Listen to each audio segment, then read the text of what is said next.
흰 피부, 아름다운 외모, 긴 다리, 천사 같은 얼굴과 악마 같은 몸매를 자랑하며 춤도 잘 추는 아빌리는 많은 중국의 오타쿠들의 여신이었습니다.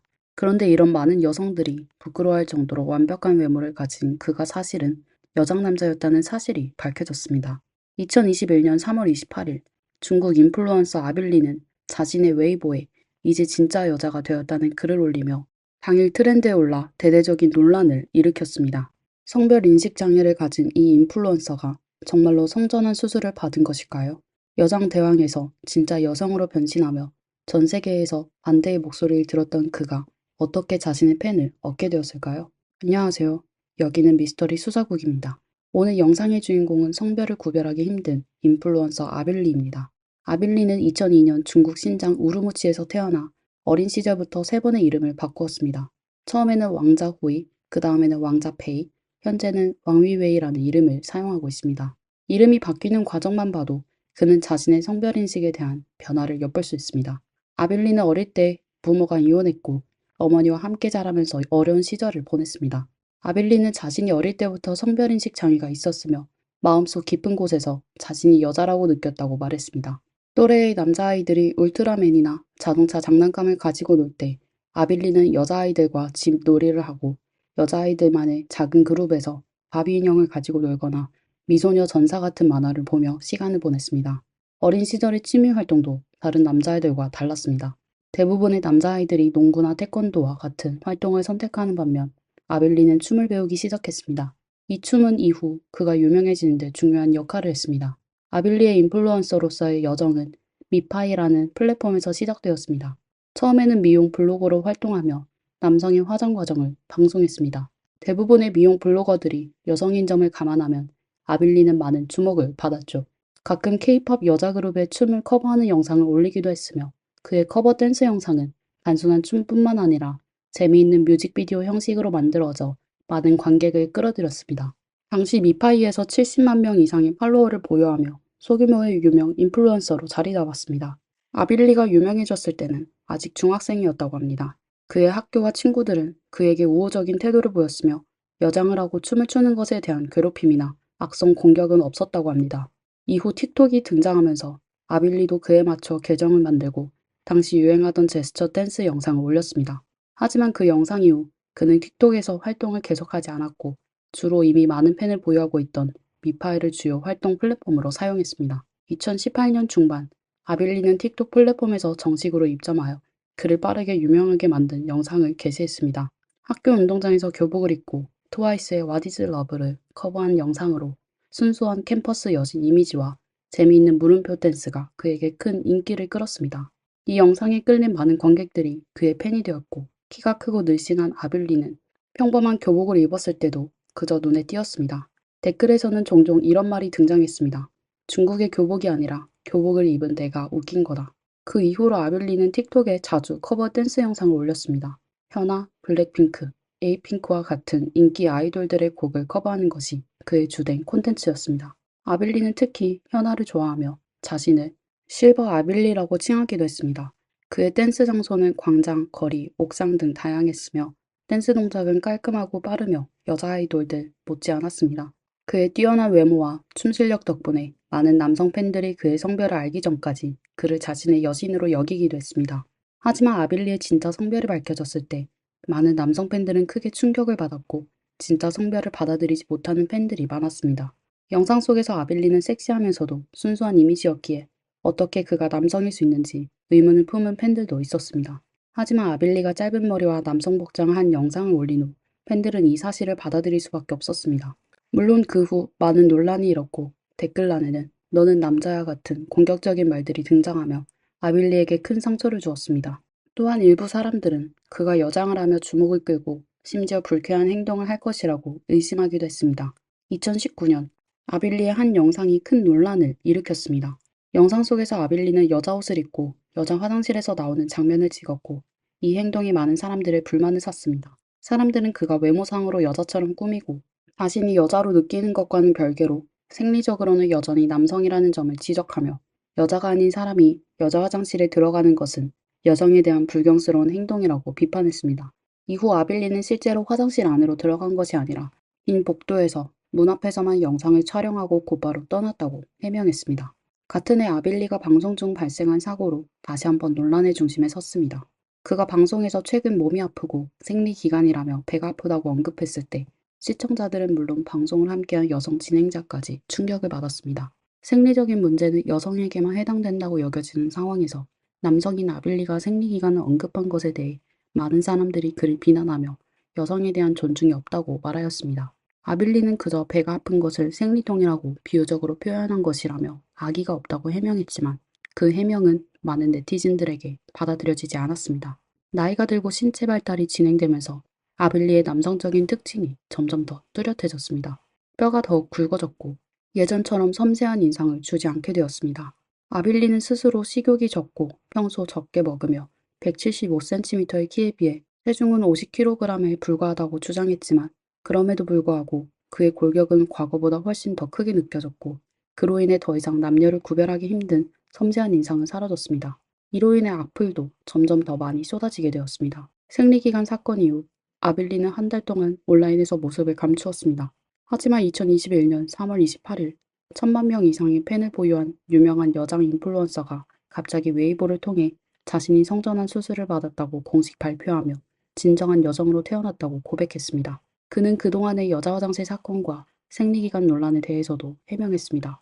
아빌리가 자신의 성별을 용기 있게 선택한 모습을 보고 댓글창은 응원의 메시지로 가득했습니다. 많은 사람들이 그의 선택을 지지하며 그의 용기에 찬사를 보냈습니다. 성전환 수술의 후유증이 평생을 가는 일임을 감안했을 때 아빌리의 결단은 많은 이들에게 큰 감동을 주었습니다.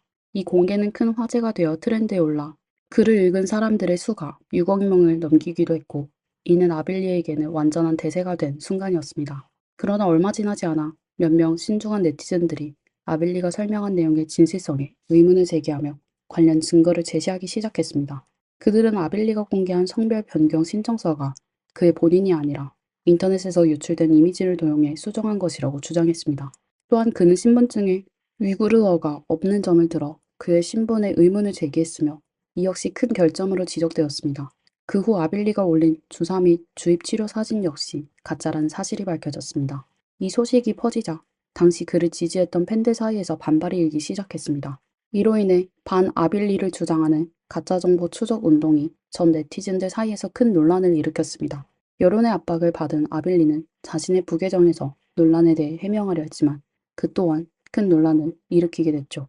아빌리는 성전환 수술 신청 시간이 오래 걸리고 자신이 신분증 문제에 신경을 많이 쓴다고 설명하며 빠르게 상황을 알리기 위해 인터넷에서 이미지를 가져왔다고 했습니다.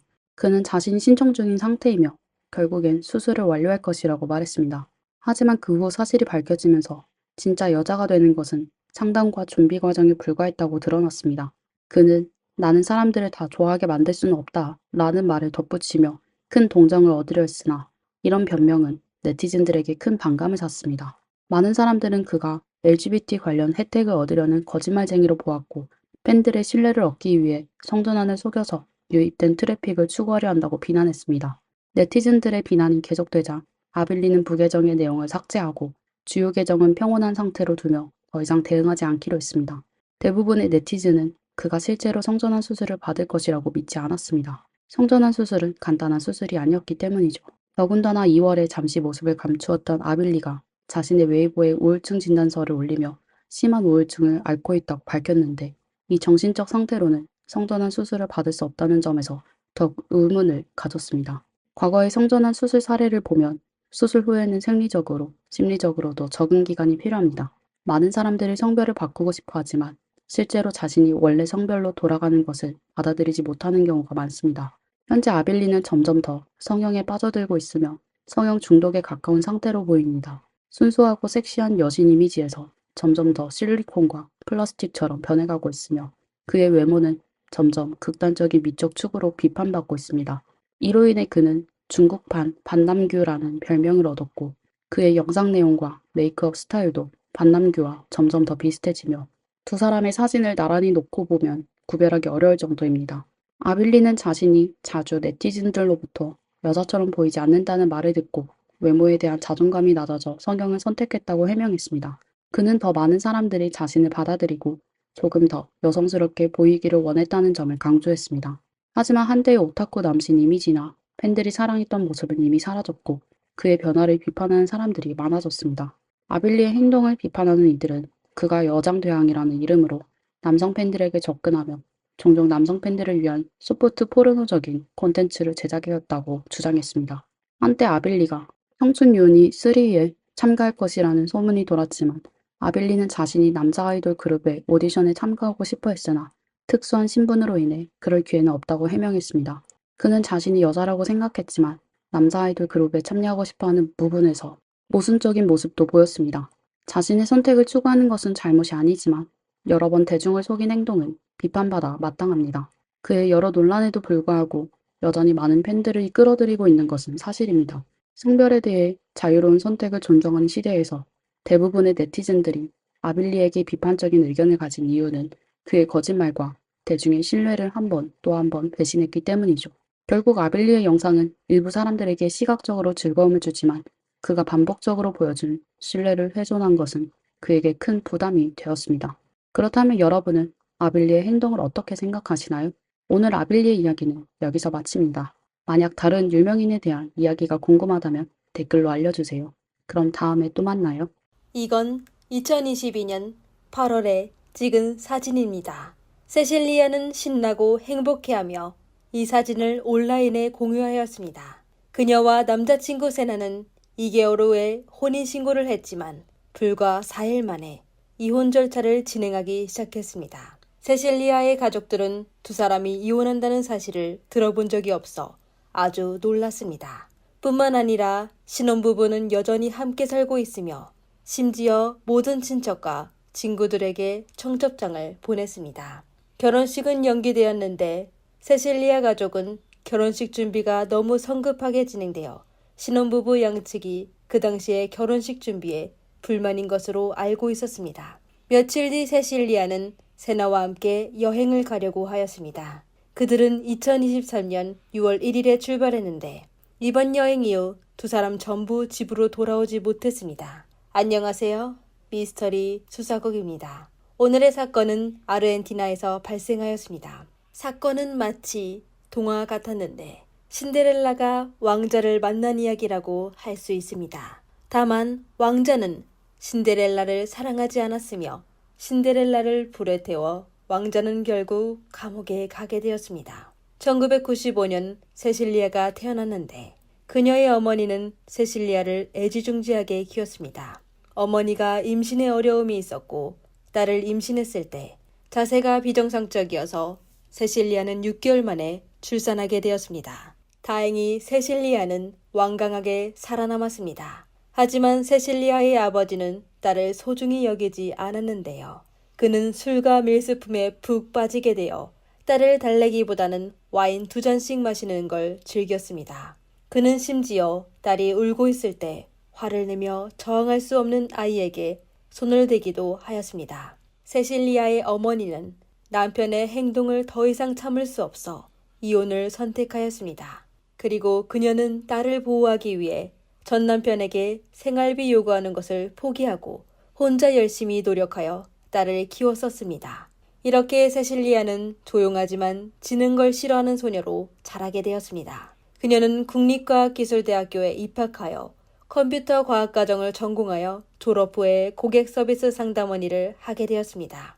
사건이 발생하기 2년 전인 2021년에 전 세계는 코로나19로 휩싸이게 되어 아르헨티나는 보건 비상상태에 돌입하여 모든 사람은 재택근무를 하게 되었습니다. 이렇게 시간이 많아진 세실리아는 데이트 앱을 다운로드하게 되었는데 이에 따라 그녀의 삶은 바꾸게 되었습니다. 같은 해 12월에 사건의 주인공이 등장하게 되었는데요. 그는 본인의 이름이 세자르 세나라고 하며 세실리아보다 2살 많은 27세라고 했습니다. 그는 건설업에 종사하고 있었는데 그의 아버지는 현지에서 유명한 급진적인 지도자 에메렌시아노 세나였습니다. 세나의 아버지는 원래 평범한 노동자였는데 한 같은 정치적 목표를 가진 공무원을 만나게 되었습니다. 두 사람은 함께 노동조합을 결성하고 과격한 방법으로 소외계층의 권리를 요구하였습니다. 어떤 사람들은 에메렌시아노가 자신의 이익을 위해 노동조합을 설립했다고 믿고 있지만 반대로 그의 행동이 정의에 대한 열망이라고 믿는 사람도 있었습니다. 어쨌든 에메렌시아노의 영향력은 점차 확대되었는데요.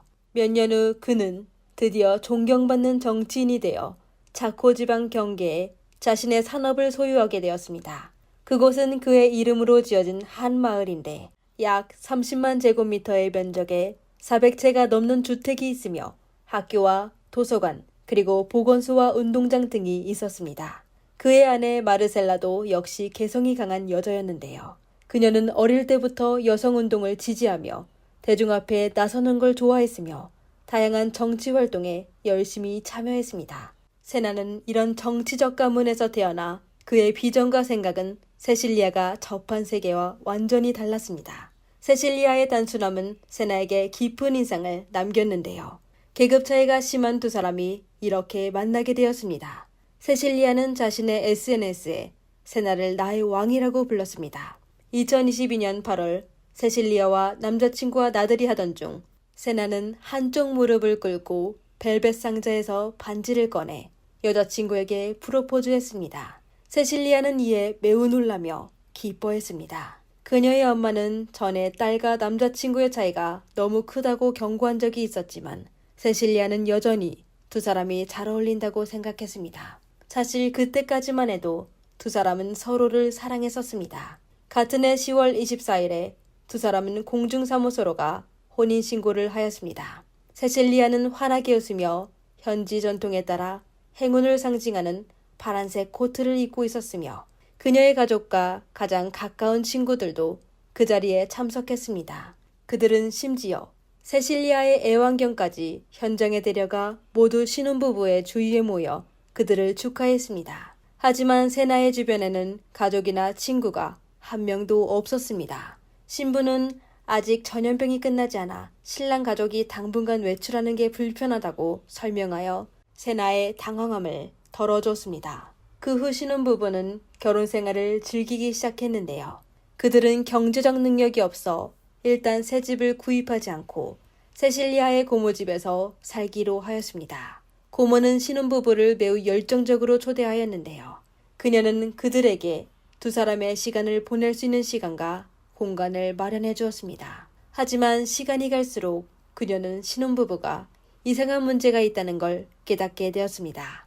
세실리아는 청소하는 것을 좋아했는데 그녀는 항상 침실을 매우 깨끗하게 청소했지만 세나는 세실리아가 여러 번 얘기해야만 샤워하곤 하였습니다. 그리고 2살 연상인 세나는 요리를 전혀 할 줄 몰라 세실리아는 매일 퇴근하고 집에 와 두 사람의 식사를 해야 했습니다. 하지만 세실리아는 모든 걸 즐겨 하였는데요. 그녀는 심지어 이틀에 한 번씩 메뉴를 바꿔 남편을 돌보기 위해 최선을 다했습니다. 세실리아는 남편이 음식을 맛있게 먹어주는 게 사랑의 표현이라고 생각했습니다. 그리고 세실리아는 남편이 식사를 마친 후에도 적극적으로 설거지를 했는데요. 11월에 세실리아는 직장을 병원으로 바꿨습니다. 그녀의 남편 세나가 바꿔준 건데 세나는 바빠하는 아내가 안쓰럽다며 본인의 어머니에게 도움을 요청하여 부모님이 투자한 병원에 일자리를 찾아주며 아내와 그의 어머니가 더 사이좋게 지냈으면 했습니다. 세실리아는 남편의 제안에 동의하였지만 새 직장은 편하지만은 않았습니다. 그녀는 자신이 감시당하고 조종당하는 듯한 느낌을 받아 이틀 뒤 그 일자리를 그만두게 되었습니다. 그리고 바로 그때 그녀의 생리가 미뤄져 그녀는 자신이 임신한 거로 착각하여 온 가족의 관심을 받게 되었습니다. 그러다 결국 세실리아의 임신이 단지 오해라는 걸 알게 되어 세실리아는 슬픔에 빠졌습니다. 이때 세나는 그녀에게 반려동물을 데려갈 수 있는 레스토랑을 운영하자고 제안하였습니다. 그는 요식업계에 관심이 많았으며 세실리아의 요리 실력도 좋다고 생각했습니다. 그리고 세실리아는 동물을 좋아했었는데 특히 강아지를 좋아하여 결혼 전에 7마리의 강아지를 키웠었습니다. 세실리아는 그의 제안에 아주 흥분해하였는데요. 남편은 그녀에게 자금을 걱정하지 않아도 된다고 하자 세실리아는 바로 준비하기 시작했습니다. 그리고 그들은 연말에 레스토랑을 정식으로 개업하였습니다. 많은 손님들은 애완동물을 데리고 그곳에 가 잠시 앉아 쉬고 나요. 세실리아는 바쁘지만 매우 기뻐했습니다. 그리고 세나는 레스토랑에 자주 들리지 않지만 세실리아를 응원해주며 또 가게에 문 닫는 시간을 맞춰 아내를 픽업하여 고모의 집으로 데려가곤 했습니다. 어느덧 2023년 1월 1일이 다가왔습니다. 보기에 서로 사랑하고 있는 부부는 사실 아주 이상한 관계에 처하고 있었습니다. 두 사람은 혼인신고한 지 나흘 뒤인 2022년 10월 28일에 이미 이혼 절차에 돌입한 상태였습니다. 그들은 이 사실을 비밀로 하였는데 심지어 세실리아의 가족들에게 말하지 않았습니다. 하지만 두 사람은 여전히 청첩장을 보냈고 그냥 결혼식만 무기한 연기하였습니다. 그들의 이혼 합의가 12월 21일에 발표되었기 때문이었습니다. 2023년 3월 애완동물 식당이 문을 닫게 되었는데 그들은 외부에 그냥 장사가 잘 안 된다고만 하였습니다. 4월에 레스토랑은 매각되었습니다. 세나는 소유자로서 양도 계약을 체결하고 1,500달러, 하나로 약 190만 원을 취득하였습니다. 그리고 모든 돈은 세실리아의 계좌로 이체되었는데요. 세실리아의 가족은 이에 대해 아주 의아해했는데 세실리아는 여러분은 실제 거래 명세를 볼 수도 없어 사실에 대해 잘 몰라요 라고 간단히 답했습니다. 결국 세실리아는 그 돈으로 차를 구매하고 세나의 제안으로 헬스장을 운영하기 시작했습니다. 듣기로 그들의 사업에 투자한 사람도 많았는데요. 그러다 사건이 발생하고 나서야 사람들은 헬스장 프로젝트의 사실을 알게 되었습니다. 2023년 5월 말쯤 세나는 세실리아에게 어머니가 두 사람을 위해 일자리를 다시 마련해줬다고 했습니다. 새로운 직장은 그들이 살고 있는 차코 지방에서 약 3,900km 떨어진 우수아이아에 있었습니다. 거리가 아주 멀었지만 공무원이고 급여가 높으며 업무는 아주 한가했습니다. 그리고 그 일자리의 월급은 일반 서민 월소득의 3배가 넘는다고 했습니다. 세나는 일단 그곳으로 한번 여행하여 마음에 들게 되면 그때 가서 결정하자고 하였습니다. 세실리아도 이에 동의하여 가족들에게 여행 계획을 알린 후 세나와 함께 떠났습니다. 물론 그녀가 결코 벗어날 수 없는 함정에 빠지게 되었습니다. 2023년 6월 1일 목요일 세실리아는 고모가 준비해준 검은색 캐리어를 들고 짐을 정리하고 있었습니다. 고모는 그녀를 도와 짐을 정리해주며 세실리아에게 안전에 주의하라고 말했습니다. 세실리아는 웃으며 아무 말도 하지 않았는데요. 그 당시 세나는 아버지와 친척들과 함께 있었는데 그가 흰색 토요타 승용차를 타고 세실리아의 고모 집으로 돌아왔을 때 이미 저녁 11시가 넘었습니다. 세나는 세실리아를 도와 검은 여행 가방을 차에 옮겨줬습니다. 하지만 이상한 게 그의 짐은 아주 작은 빨간색 배낭뿐이었습니다. 이에 고모님은 당황하며 짐이 너무 적은 게 아닌가? 라고 물었습니다. 그 말을 들은 세나는 조금 긴장해했지만 아무 일 없듯이 고모 물건을 적게 가져가야 여행을 편히 할 수 있어요. 필요한 거야 길에서 사면 돼요. 저희는 우선 코리엔테스까지 3시간 운전하고 내일 거기에서 부에노스아이레스까지 가는 비행기를 탑승할 거예요. 저희는 그곳에서 며칠 여행하는 동안 필요한 물품을 구입할 거예요. 그리고 모든 준비가 완료되면 또 비행기를 타고 최종 목적지인 우수아이로 이동할 겁니다. 라고 답했습니다. 이에 고모는 바로 밤에 운전할 때 꼭 안전을 주의해야 한다 라고 당부하였습니다. 세나는 가족 운전사의 운전 실력이 매우 뛰어나다며 그녀를 안심시켰습니다. 이렇게 세나의 차는 밤속에서 사라지게 되었습니다. 그날 밤 세나와 세실리아 그리고 운전기사는 모텔에 묵게 되었는데요. 세실리아는 다음날 비행기를 탈 생각에 긴장해 하였습니다. 그녀는 문자로 친구에게 비행기가 안전하냐고 물은 적이 있으며 구글을 이용하여 탑승 시 주의해야 할 사항과 비행기 탑승할 때 캐리어에 넣을 수 있는 물건을 확인하였습니다. 그리고 그녀는 또 부에노스아이레스의 유명지와 음식점을 검색하며 초콜릿을 살 수 있는 곳과 맛있는 커피를 마실 수 있는 곳을 검색하였습니다. 6월 2일 오후 13시 30분쯤 세실리아의 언니는 여동생으로부터 문자를 받게 되었습니다. 그녀는 언니에게 비행기가 안전한지 물었는데요. 그 후 이틀 동안 세실리아는 휴대폰으로 가족들과 연락을 취했었습니다. 대화 내용은 광범위하면서도 평범했습니다. 하지만 그녀의 가족은 뭔가 이상하다는 느낌을 받게 되었습니다. 6월 4일 늦은 밤 스파이라고 주장하는 2명의 낯선 사람이 갑자기 세실리아 어머니의 집을 찾아가 세실리아에게 무슨 일이 생겼다고 하였습니다. 세실리아의 어머니는 놀라며 그들의 말을 믿어야 할지 몰랐습니다. 그러다 그녀가 더 많은 질문을 하려고 했을 때 의문의 남자들은 더 이상 아무 말도 하지 않고 떠나려고 했습니다. 걱정된 어머니는 딸에게 연락하여 그녀에게 왜 문자로만 연락하냐고 묻자 상대방은 핸드폰의 카메라가 고장났다고 답했습니다. 그러자 어머니는 그럼 음성 메시지를 보내봐 라고 하자 상대방은 바로 음성 메시지를 보냈지만 내용이 그들이 얘기하고 있는 것과 전혀 관련이 없는 내용이었습니다. 세실리아의 사촌 언니는 세실리아가 보낸 메시지가 이전의 채팅 음성임을 바로 알아차렸습니다. 세실리아의 부모가 딸에게 전화를 걸자 딸의 핸드폰은 갑자기 꺼졌습니다. 일가 가족들은 또 세나의 핸드폰으로 연락했지만 세나는 뭔가 피하는 것 같았습니다. 세실리아 가족이 세나와 딸의 최근 사진을 요구하며 바로 찍은 사진이라도 괜찮다고 하자 세나의 대답은 모두를 놀라게 했습니다. 그는 세실리아는 저와 함께 없었어요 라고 말했습니다. 그도 그녀가 어디에 있는지는 모른다고 하였습니다. 그는 두 사람이 부에노스아이레스에 도착한 후 심하게 다툰 적이 있었는데 세실리아는 심지어 세나를 때리기까지 하여 그를 충격을 받게 했습니다. 그리고 세실리아는 또 세나에게 자신이 이미 다른 사람을 좋아하게 됐다며 본인을 그만 괴롭히라고 하며 세나를 떠나 다시는 돌아오지 않았습니다. 그의 말을 들은 세실리아의 어머니는 그의 말을 전혀 믿지 않았는데요. 세나는 본인이 거짓말한 적이 없고 반대로 그녀의 딸이 계속 거짓말을 하고 있다며 세실리아의 어머니에게 자신들이 이혼한 사실을 알고 있냐고 물었습니다.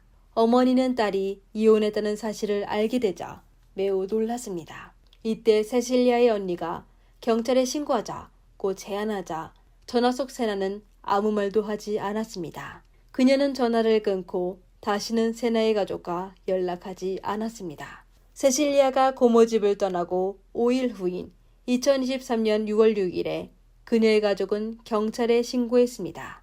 그들은 세실리아가 오래전에 안 좋은 일을 당했다며 다른 사람이 그녀의 핸드폰을 통제했다고 했습니다. 경찰은 곧이어 사람을 찾는 공고를 발부하였는데요. 28세의 세실리아는 키가 168cm이고 짙은 갈색에 생머리에 피부가 하였습니다. 마지막으로 나타났을 때 밝은 회색 바지와 짙은 회색 자켓에 회색 운동화를 신고 있었습니다. 하지만 실종자 신고가 접수된 지 48시간이 지났는데 아무런 소식을 받지 못했습니다. 6월 8일 세실리아의 전남편 세나는 경찰서로부터 소환장을 받게 되었습니다. 그는 어머니 마르셀라 그리고 변호사와 함께 경찰서에 도착했는데요. 그는 경찰 신문을 받기 전에 경찰서 문 앞에서 매체의 인터뷰를 받았었는데 주로 그의 어머니 마르셀라가 발언을 하였습니다.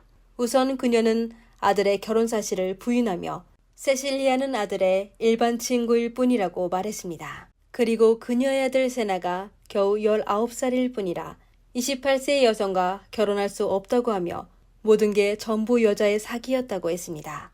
그리고 또 한 가지 허점은 세나가 건축업의 종사자가 아니라 매우 순진한 의과대학생이었습니다. 한 기자는 그녀에게 아들이 사건 발생 전에 세실리아를 본 적이 있나요?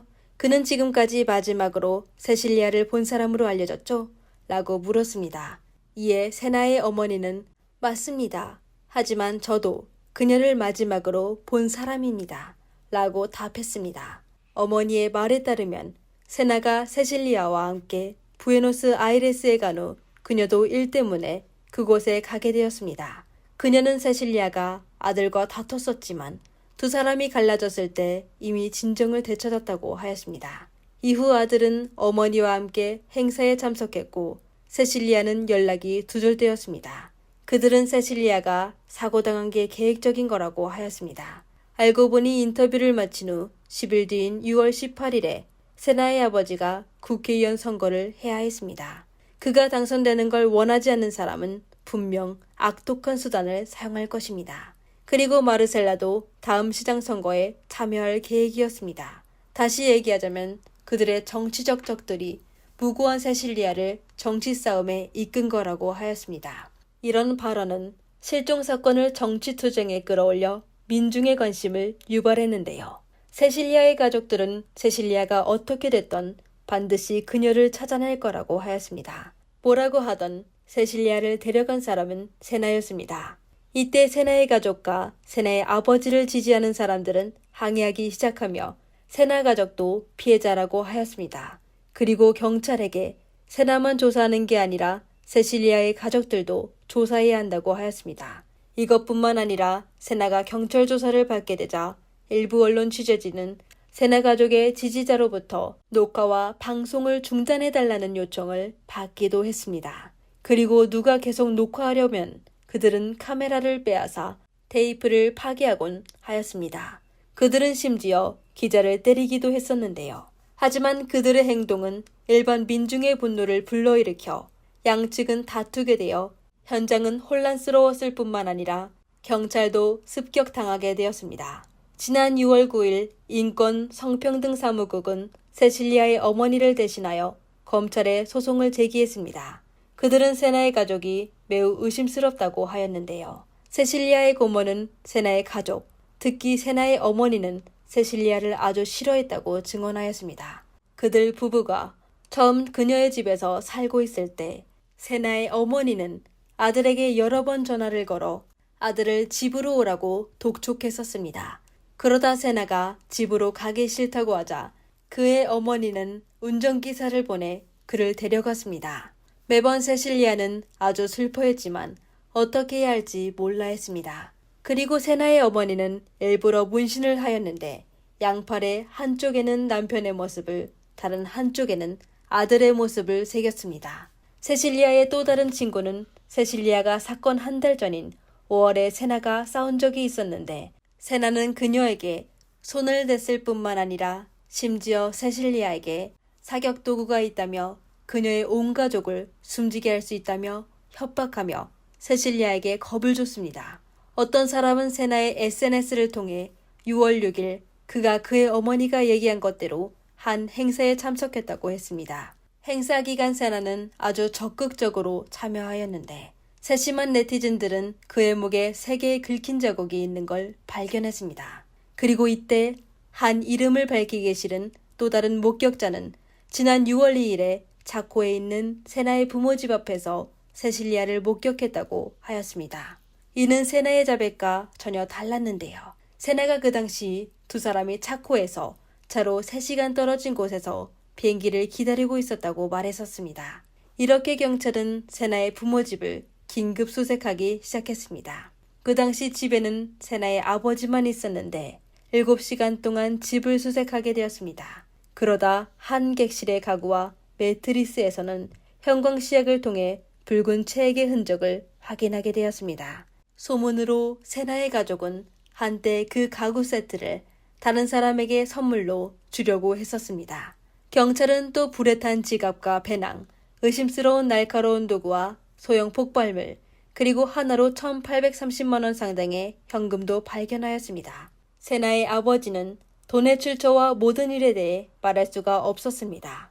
58세의 그는 바로 경찰서로 데려가게 되었는데요.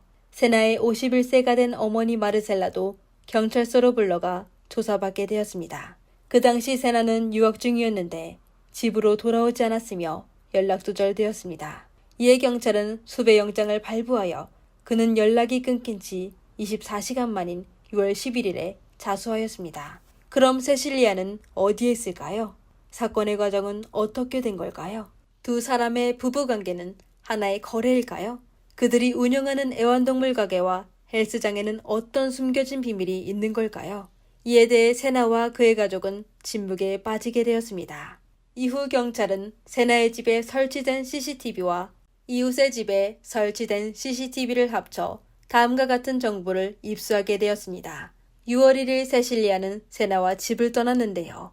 6월 2일 그들은 비행기로 부에노스 아이레스로 갈 계획이었지만 오전 9시 16분에 갑자기 세나 부모의 집에 도착하게 되었습니다. 그 당시 집에는 세나의 어머니 마르셀라가 있었고 세나는 10시 30분에 혼자 집을 떠났습니다. 그러다 1시간 뒤에 다시 돌아왔는데 이때 목에는 별다른 상처가 없었습니다. 그 기간 세나의 여러 친척이 방문했었는데 그들은 전부 집에서 세실리아를 봤었다고 했습니다. 12시 16분 세나의 아버지가 집으로 돌아왔고 그 친척들은 그들의 집을 떠났습니다. 오후 13시 2분에 세나는 검은색 쓰레기 봉투를 들고 집을 나섰는데 목에는 3개의 꼬집은 상처가 있었습니다. 4시간 후 운전기사와 그의 부인이 세나의 집에 도착하여 17시 12분 가정 운전기사는 오토바이를 타고 혼자 떠났습니다. 19시 27분쯤 가정 운전기사는 세나의 차를 운전하여 그들의 집을 돌아갔습니다. 그리고 또 한 명의 백인 남성이 시트로행을 운전하여 같이 도착하였는데요. 그들은 세나의 집에 잠깐 있다가 19시 41분에 떠났습니다. 경찰은 그때 세실리아가 숨져 이송된 거로 추측하였는데요. 세나와 그의 부모는 2대의 자동차를 운전하여 그날 밤 그들이 소유한 다른 집에 도착하였습니다. 그 집은 비교적 외진 곳에 있었는데 그 집을 관리하는 사람과 그의 부인이 그들을 맞이하였습니다.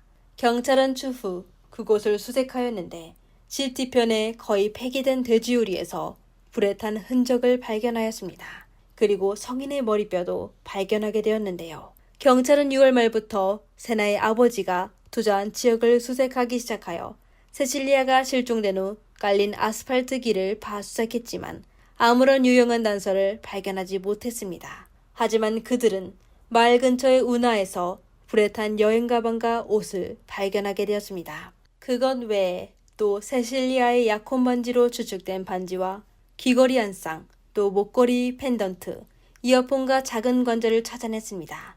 경찰은 세나 일가족을 체포한 것 외에 그들의 가정운전사와 그의 아내 그리고 시골집 관리인과 그의 아내도 구금했습니다.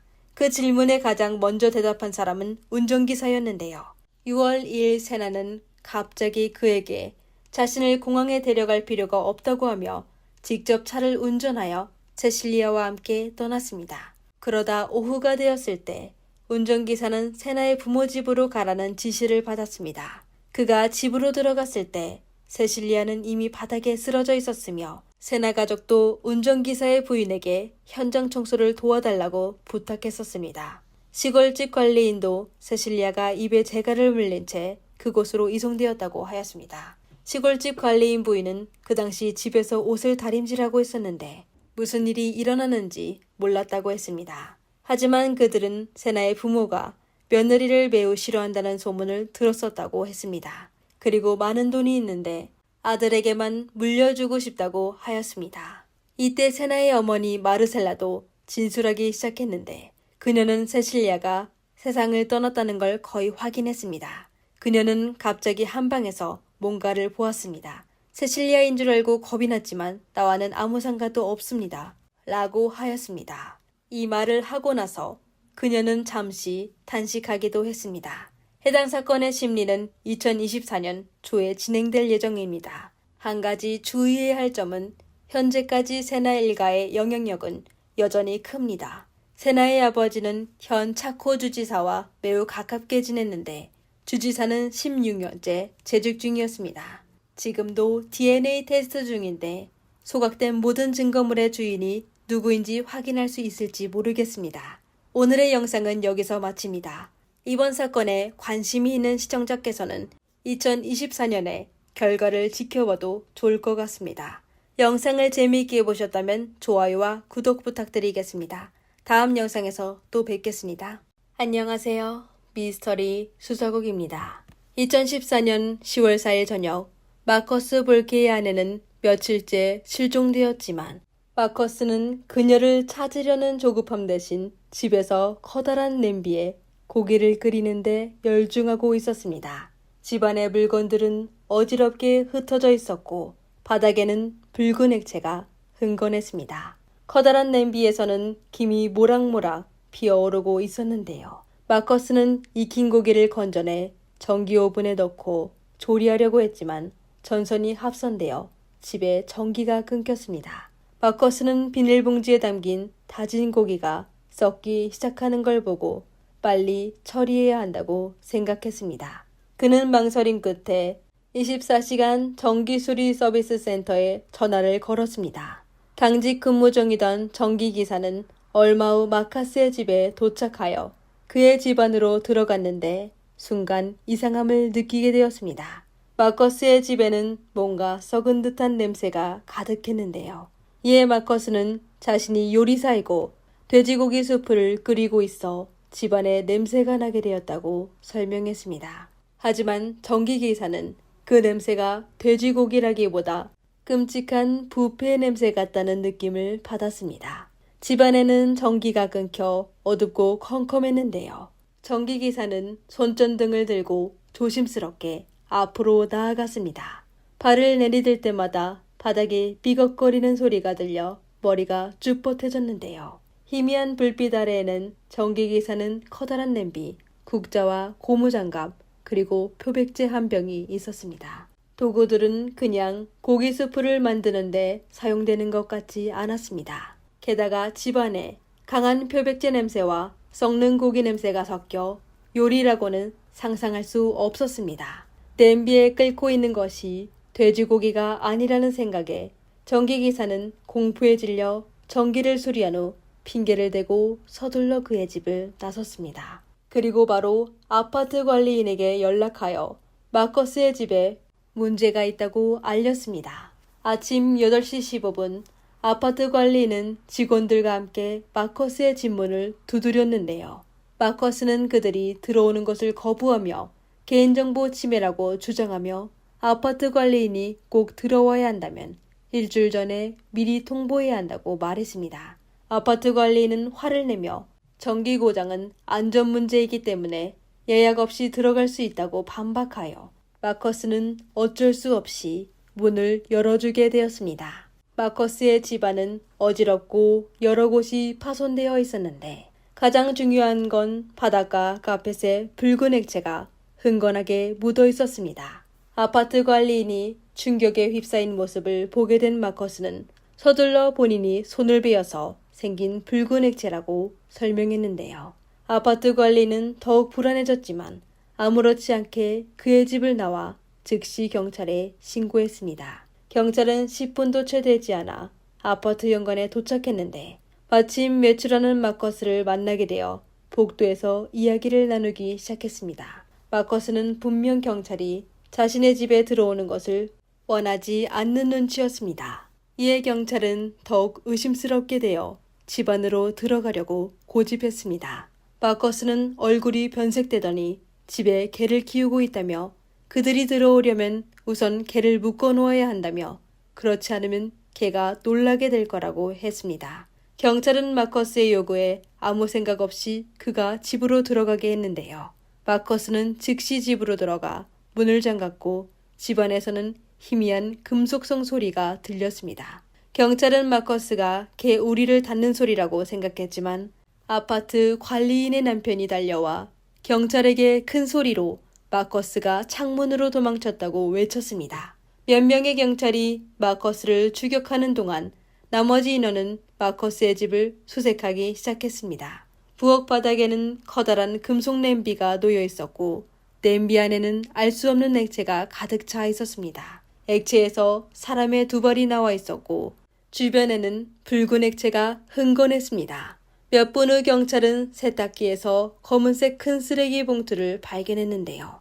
그 안에는 잘게 잘린 인육이 들어있었는데 분명 끔찍한 사건이 발생했고 범인은 바로 도망친 마커스였습니다. 조사 결과 참변을 당한 피해자는 마커스의 아내 마양 프라세티우였는데요. 마양은 27세의 트랜스젠더 여성으로 인도네시아 수마트라 섬 남쪽 끝에서 태어났습니다.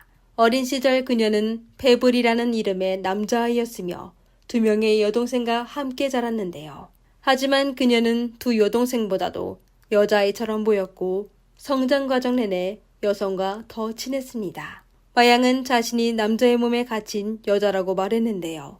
20살이 되던 해 마양은 어머니에게 태국에서 수술을 받아 완전히 여성으로 변하고 여성으로 살아가겠다고 진지하게 말했습니다. 마양의 단호한 태도에 그녀의 어머니는 아들이 딸로 변하겠다는 것을 속으로 받아들이기 힘들었지만 결국 마양을 지지하기로 했습니다. 페브리는 이름을 마양으로 바꾸고 발리섬에서 강아지 돌봄 서비스 사업을 시작했는데요. 하지만 그 일이 시간도 많이 걸리고 수입도 적어 마양은 차라리 특수 직업을 하는 것이 더 낫다는 생각이 들게 되어 호주로 건너가 고급 에스코트로 일하며 시간당 370달러, 하나로 약 50만 원을 벌었습니다. 호주는 특수업계에 대한 규제가 비교적 엄하지 않아 합법적인 장소에서는 직원에게 성전환 수술을 제공하기도 했습니다. 마양은 호주에 정착하여 수술 받을 돈을 모으기 시작했고 수입의 일부를 가족에게 보내 동생들의 학비를 지원했습니다. 바로 이곳에서 마양은 미래의 남편 마커스를 만났는데요.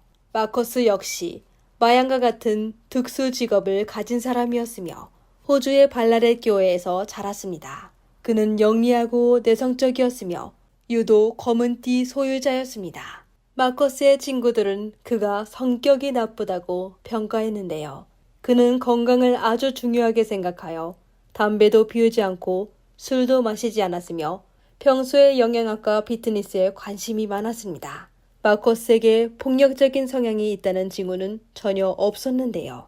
하지만 기록에 따르면 그는 정신질환으로 정신병원에서 치료를 받은 적이 있었습니다. 2006년 마커스는 감기약을 과다 복용하여 스스로의 목숨을 끊으려고 시도했지만 결국 목숨을 건지게 되었습니다. 그 후 마커스는 급격히 체중이 줄어들고 만성적인 불면증에 시달리게 되었으며 중등도의 우울증 진단을 받았습니다. 그는 의사의 지시대로 한동안 약을 복용하여 치료 효과가 좋았는데요. 그러다 그는 애완동물을 키우는데 열중하게 되었으며 종종 소셜 네트워크에서 요리의 신분으로 최신 요리 레시피를 공유하기 시작했습니다. 하지만 그 기간 동안 마커스는 약 9,000달러, 하나로 약 1,230만 원의 신용카드 빚을 지게 되었는데요. 당시 마커스는 파트타임 요리사로 일하고 있었지만 정신적인 문제로 인해 지속적인 근무가 어려워 빚을 갚을 수 없었습니다. 이렇게 마커스는 빚을 갚기 위해 멜버른에서 에스코트 일을 하게 되었는데요. 그러다 그는 마양을 만나 결국 두 사람은 첫눈에 반해 서로에게 호감을 느껴 곧 결혼하게 되었습니다. 마커스는 마양이 호주 영주권자 비자를 받을 수 있도록 도왔고 마양은 멜버른과 유럽, 아시아의 트랜스젠더 클럽에서 마커스를 도왔습니다. 2013년 8월 마양과 마커스는 덴마크 코펜하겐에서 결혼식을 올렸는데요. 결혼 후 그들은 인도네시아로 가서 마양의 가족과 몇 주 동안 지냈고 발리섬에서 허니문 여행을 보냈습니다. 하지만 마양은 마커스가 결혼 사실을 가족에게 숨기고 있다는 사실을 몰랐는데요. 마커스의 가족은 그가 크루즈에서 요리사로 일한다고만 알고 있었습니다. 2013년부터 2014년까지 마커스와 마양은 아시아와 유럽을 돌아다니며 여행 경비는 모두 고급 에스코트 일로 번 돈으로 충당했습니다. 2014년 9월 말 그들은 호주 어느 아파트 건물에 거주하며 비밀리에 불법 거래를 계속했습니다.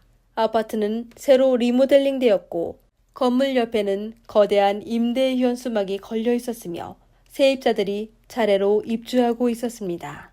아파트 관리인은 마커스가 아주 조용하고 꼼꼼하여 그에게 호감이 가게 되었는데요. 주변 사람들은 마커스와 마양은 다정한 젊은 부부로 알고 있었습니다. 한 명은 요리사, 한 명은 오페라 가수였고 동물을 좋아하여 집에서 강아지 3마리를 키웠으며 여가 시간에는 함께 산책을 하기도 했습니다. 사실 그들은 계속 특수 서비스를 진행하였는데요. 온라인 광고를 통해 손님을 모집하며 또 강아지를 키워 번식시켜 돈을 벌 계획을 하였습니다. 하지만 마커스의 말에 따르면 그들은 행복한 부부가 아니었는데요. 마양은 마커스에게 본인을 계속 그의 가족에게 소개시키지 않으면 그의 곁을 떠나겠다고 여러 차례 협박했습니다. 그리고 마양은 마커스의 SNS를 자주 확인하여 마커스가 다른 남성과 연락하는 것을 발견하면 바로 화를 내며 큰 소리로 싸웠습니다. 마커스의 전 남자친구는 나중에 경찰에 신문해 당시 그가 매우 우울하여 스스로의 목숨을 끊을 생각을 하기도 했다고 진술했습니다.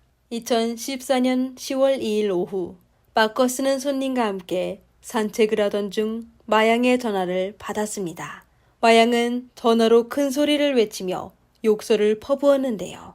마커스도 마치 다른 사람이 된 듯 전화기로 소리를 지르며 미치게 되었습니다. 그날 밤 11시 30분 이후에도 아파트 근처의 주민들은 마양과 마커스가 집에서 온갖 욕설로 싸우는 소리를 들었습니다. 마양은 남편 마커스를 향해 정말 바보 같아, 네 말이 믿기지가 않아 라며 욕설을 퍼부었고 싸움은 약 40분 동안 지속된 후 잠잠해졌습니다. 새벽 1시 30분 싸움이 다시 시작되었는데 싸움 소리는 훨씬 작았습니다. 마커스의 목소리는 거의 들리지 않았는데요. 그러다 몇 분 후 소리는 다시 멈추게 되었습니다. 이후 몇 시간 동안 이웃들은 더 이상 싸우는 소리를 듣지 못했는데요. 10월 3일 아침 아파트 관리는 복도에서 이상한 냄새를 맡게 되었습니다. 그녀는 복도를 여러 번 돌아다니며 결국 그 냄새가 마커스의 집에서 나는 것을 알게 되었습니다. 하지만 그녀는 이에 심각하게 받아들이지 않고 그냥 복도에 방향제 몇 개를 더 놓았습니다. 그날 저녁 6시 마커스는 슈퍼마켓에서 장갑, 표백제, 딱딱한 솔, 쓰레기 봉투, 물티슈 등을 구입했습니다. 그 후 마커스는 병원으로 가 손에 있는 상처를 처리하였습니다. 의사가 마커스에게 어떻게 된 거냐고 묻자 그는 양파를 썰다가 실수로 베인 것이라고 설명했지만 의사의 의심을 사게 되었습니다.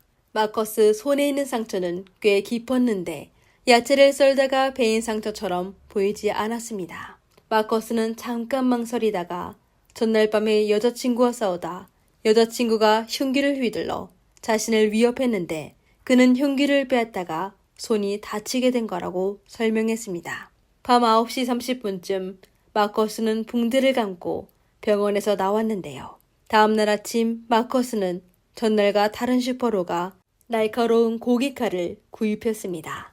그러다 아파트로 돌아오는 길에 마침 아파트 관리인을 만나게 되었는데요.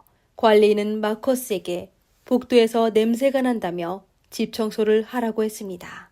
오후 2시 관리인은 마커스에게 다시 메시지를 보내 아직 냄새가 난다며 빨리 제거하라고 했는데요. 오후 3시 30분 관리인은 뭔가 타는 냄새를 맡게 되어 관리인은 마커스의 문을 두드렸습니다.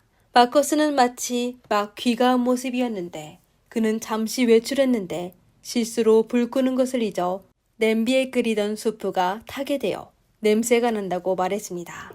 그리고 그날 밤에 마커스의 집에 전기가 갑자기 끊겼습니다. 그는 망설이다가 전기기사를 불렀는데요. 전기기사는 집안에 매캐한 부패 냄새가 이상하다고 느껴져 이후 처음에 말씀드린 장면이 펼쳐져 아파트 관리인은 경찰을 불렀습니다. 갑자기 방문한 경찰을 본 마커스는 당황해하며 경찰이 방심한 틈을 타 문을 잠그고 창문으로 도망쳤습니다. 그는 정원을 지나 울타리를 넘어 질주하여 결국 마트 옆에 있는 큰 쓰레기통에 숨었는데요. 마커스를 놓친 경찰은 경찰서로 연락하여 지원을 요청하여 더 많은 인원과 추적견이 현장에 도착하게 되었습니다. 경찰견은 마커스의 냄새를 따라가다 지하주차장의 쓰레기통까지 가게 되었습니다. 경찰은 즉시 무기를 꺼내 쓰레기통을 포위한 후 그 쓰레기통을 발로 차 무너지게 했습니다. 마커스는 무너진 쓰레기통에서 굴러 나왔는데 그의 손목 동맥이 잘려져 온몸에는 붉은 액체가 가득한 채 의식이 없었습니다. 결국 경찰은 마커스가 현장에서 숨졌다는 결론을 내렸는데요. 경찰은 쓰레기통에서 35cm의 길이의 흉기를 발견했습니다. 검사 결과 마커스는 바로 그 흉기로 스스로의 목숨을 끊은 겁니다. 며칠 후 법의학자는 마양을 부검하여 그녀가 생전에 심각한 공격을 받았다는 걸 알게 되었습니다. 그녀의 몸에는 여러 개의 찔린 상처와 구타로 생긴 멍과 긁힌 자국이 있었고 목의 오른쪽에 있는 상처로 숨지게 된 것입니다. 범인이 이미 숨지게 되어 사건은 그 후 바로 종결되었습니다. 범인이 마양을 해친 동기는 밝혀지지 않았는데요. 하지만 경찰은 마커스의 우울증과 불안장애 등 정신질환이 재발했을 때 마양의 비난과 협박으로 그의 정신을 붕괴시켜 마양을 해친 거로 추측했습니다. 한편 마양의 어머니는 인도네시아에서 범인을 용서해야만 삶을 다시 시작할 수 있을 거라 믿어 마커스를 용서했다고 밝혀졌습니다. 이번 사건은 여기까지입니다. 영상이 마음에 드셨다면 좋아요와 구독 부탁드립니다. 여러분의 응원에 감사드립니다. 다음 영상에서 만나요. 안녕.